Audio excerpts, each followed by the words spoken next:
They climbed into their ride and they flew off toward their work site. And as they were flying down the Tangy River Valley, Extortion 17 gave the 6-minute call, 6 minutes out. They gave the 3-minute call, 3 minutes out.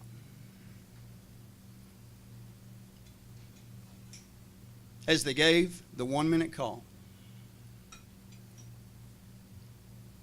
the men were up and ready to do battle, to be dropped off at their work site. The back door was open. The military says at the 1-minute call,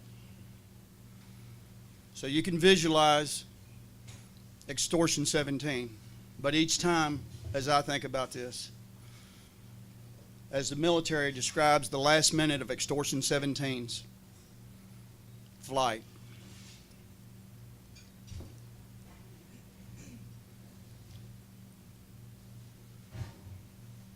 it describes the last minute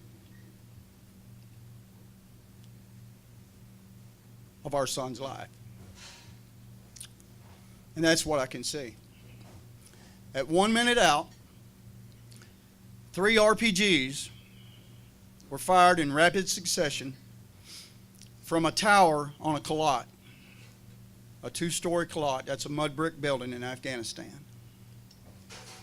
The first RPG went under the chopper, but the second one made contact with the rotor blade on the aft pylon. As it did so, a little more than 10 feet was severed off that blade, causing the chopper to shake violently and the aft pylon to tilt, and the blades collide with the front pylon, which immediately tore the aft pylon off the chopper, causing the Chinook 47 to spin violently, according to the coroner, incapacitating all on board, if not killing. In less than 5 seconds, according to the military, the chopper was on the ground, with the aft pylon in one place, the front pylon in another place, and the airframe hit the ground and burst into flames, killing all 30 of the brave, fearless warriors on board.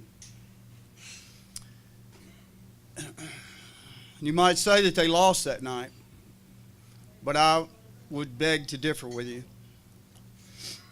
For they had done much damage to the enemy before this night. And the men loved what they had left behind more than they feared the death that lay in their path. But today, this present government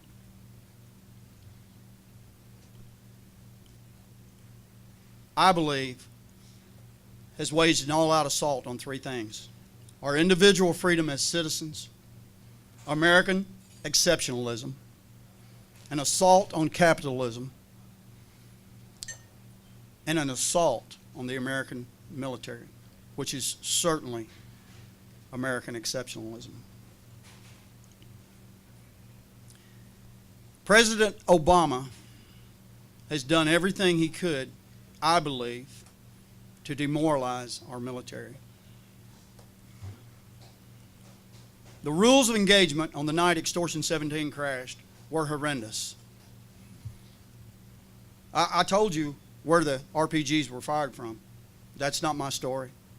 That's the military dialogue in the investigation. Yet, the AC-130 gunship, one of the most lethal weapons in the world, and the 2 AH-64 Apache helicopters overhead did not return fire on the places where the RPGs were fired from because of the rules of engagement, because there might be friendlies in the same building that the men fired the RPGs from. So our 30 American warriors hit the ground that night dead. but the men who fired the shots walked away. One of the AH-64s did fire suppressive fire to keep the savages away from the bodies of our warriors.